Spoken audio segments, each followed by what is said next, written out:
अगर भगवान की शरण में नहीं होगे, भजन नहीं करोगे, तो आपके ऊपर बहुत से ऋण है, दुर्गति हो जाएगी। ऐसा नहीं है। आप यहां भी तो देखो ना, आपके मकान, आपका व्यापार, सब कुछ आपका कहा जाता है, लेकिन सब कुछ सरकार का है। हर चीज का टैक्स देना पड़ेगा तुम्हें।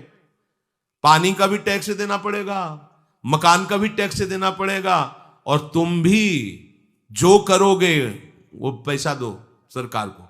टैक्स तुम ऐसे फ्री थोड़ी जा नहीं होता, देना पड़ता है ना। आप मान लो नौकरी कर रहे हो कि हमारी नौकरी करें, तो उसमें सरकारी टैक्स कटेगा आपका, क्योंकि आप सरकारी आदमी हो, भारत देश के वासी हो। ऐसे ही ये टैक्स लगे हुए हैं सरकारी भी, मातृ ऋण, पितृ ऋण, ऋषि ऋण, ये टैक्स है। ऐसा नहीं कि तुम कमाओ खाओ और इसके बाद मर के जाओ स्वर्ग मिलेगा। टैक्स चुकाओ। ये मनुष्य शरीर मिला, इन ऋणों से मुक्त हो। अगर नहीं हुए तो भी तुम्हें दुर्गति होगी। आप देखो, जब कभी ऐसी सूचना मिलती कि अमुक आदमी का अमुक धन पकड़ा गया, तो इनाम दिया जाता है क्या कि इतना कमा लिया? सजा दी जाती है। तुमने टैक्स की चोरी की, अगर चोरी नहीं की, मेहनत से कमाया या व्यापार से कमाया, दिया नहीं सरकार को, हाँ दिया नहीं, इसीलिए तुम्हें टैक्स की चोरी का दंड मिलेगा। सारा धन अपहृत हो जाएगा, तुम्हारी निंदा होगी, तुम्हें सजा मिलेगी। बोलो मिलती है नहीं?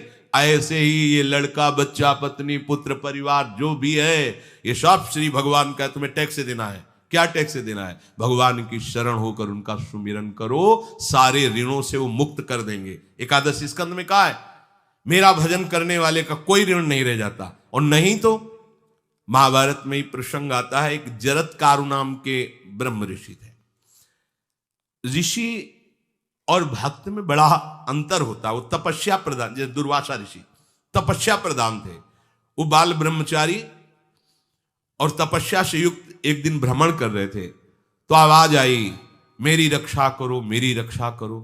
तो उस आवाज की तरफ बढ़े तो देखा कुएं में उल्टा लटके हुए हैं बहुत से ऋषि, और एक केवल तंतु है, एक केवल तंतु है जिसमें दो चूहे लगे हुए, उसको भी काट रहे हैं, एक काला और एक श्वेत। तो उन्होंने देखा और दयालु हो गए कि ऋषियों, मैं तुम्हारी कैसे रक्षा कर सकता हूं? तो उन्होंने कहा कि ये जो दो चूहे हैं रात और दिन हैं, और जो हम लोग हैं ये तुम्हारे पितर हैं। ये चूहे तुम्हारी आयु को काट रहे हैं, एक तंतु हमारे कुल में केवल तुम ही हो, और तुमने तपस्या की ठान ली, ब्याह किया नहीं, गृहस्थ धर्म में गए नहीं, पुत्र हुआ नहीं, तो तपस्या में, भक्ति में एक दम है कि सब ऋणों से मुक्त कर देगी। ये बात ध्यान रखना, तपस्वी अलग है, भक्त अलग। इसलिए पीछे चर्चा आई थी कि तपस्वियों से भी अधिक, ज्ञानियों से भी अधिक, कर्मकांडियों से भी अधिक वो मेरा भक्त योगी होता है। तुमने तो ब्याह किया नहीं, तो अब ये तंतु रात दिन तुम्हारे जीवन को काट रहे हैं, जहां तुम खत्म हुए हम सब नरक में गिर जाएंगे। पितरों ने कहा, तुम पितर ऋण से युक्त हो, मुक्त तभी होगे जब ऐसा करो। वो दृश्य खत्म, अंतर ध्यान हो गया। वो बड़े दुखी हुए कि क्या करें। तो उन्होंने मन में निश्चय किया कि एक ब्याह तो करूंगा पितरों के उद्धार के लिए। इतने बड़े तपस्वी हैं जरत्कारु जी, बड़ी महिमा है, लेकिन बात यहां फंस गई, पितृ। उन्होंने मन में निश्चय किया कि कोई आके अपनी कन्या दे दे और उसका भी नाम जरत्कारु हो। मैं बिल्कुल भरण पोषण नहीं करूंगा, और कभी हमसे कोई प्रश्न ना करे। ऐसी अगर कोई कन्या देगा तो मैं स्वीकार कर लूंगा। अब ऐसे ना नगर जाना है, ना किसी से बात करनी, तो वृक्षों से कहते, अपने पितरों के उद्धार के लिए मैं चाहता हूं कि कोई पाणी ग्रहण संस्कार करा दे, कोई हमारे नाम की कन्या को दे दे, और ऐसा ऐसा व्रत है। ऐसा ही बोल रहे थे, वासुकी नाग उपस्थित हो गए, और उनकी बहन का भी नाम जरत्कारु था।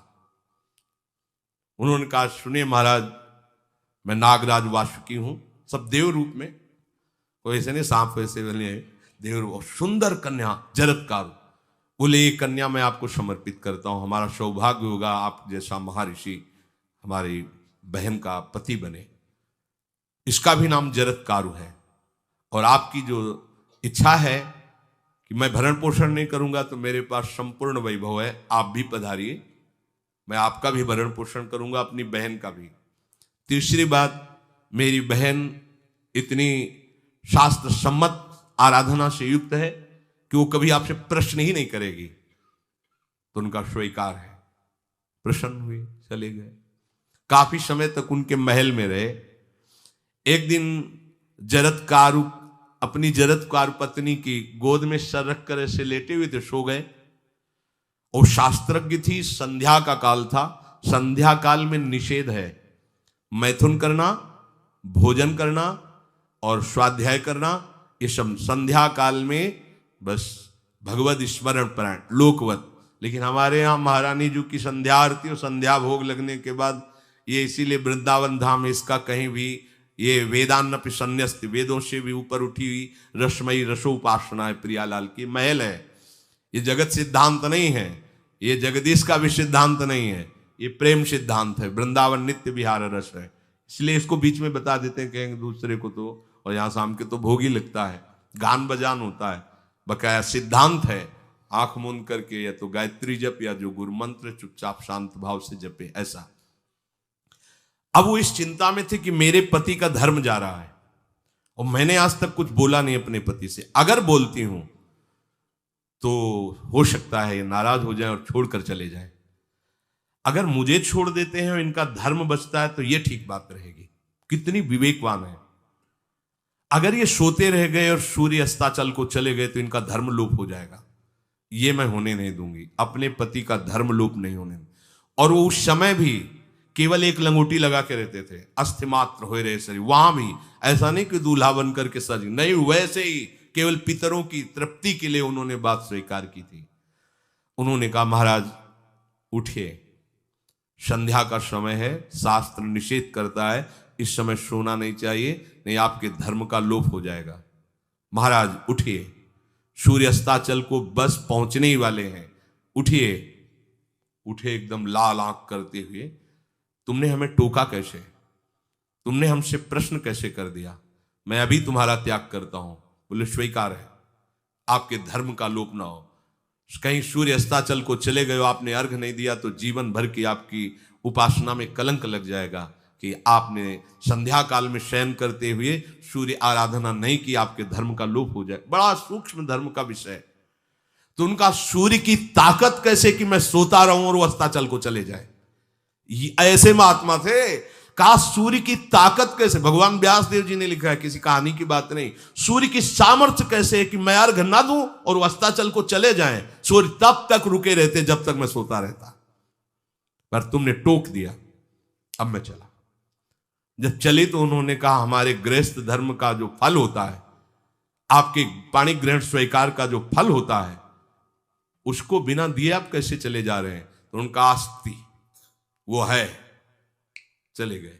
उसी से आस्तिक मुनि का प्रादुर्भाव हुआ और उन्होंने आगे बड़ा चरित्र है उनका, आस्ति, तो उसी से नाम रखा आस्तिक। आस्तिक उन्होंने जन्मेजय की यज्ञ को बंद किया। आप सोचो, एक पितर की तृप्ति के लिए उनको ये सब करना पड़ा। और श्री हरिशरणम और निरंतर भजन, तो मातृण, पितृण, देवऋण, ऋषि ऋण, सब ऋणों से उपासक मुक्त होकर के परम धाम को जाता है। एकमात्र भगवदास है। पर ये मूढ़ जन इस बात को नहीं जान पाते हैं।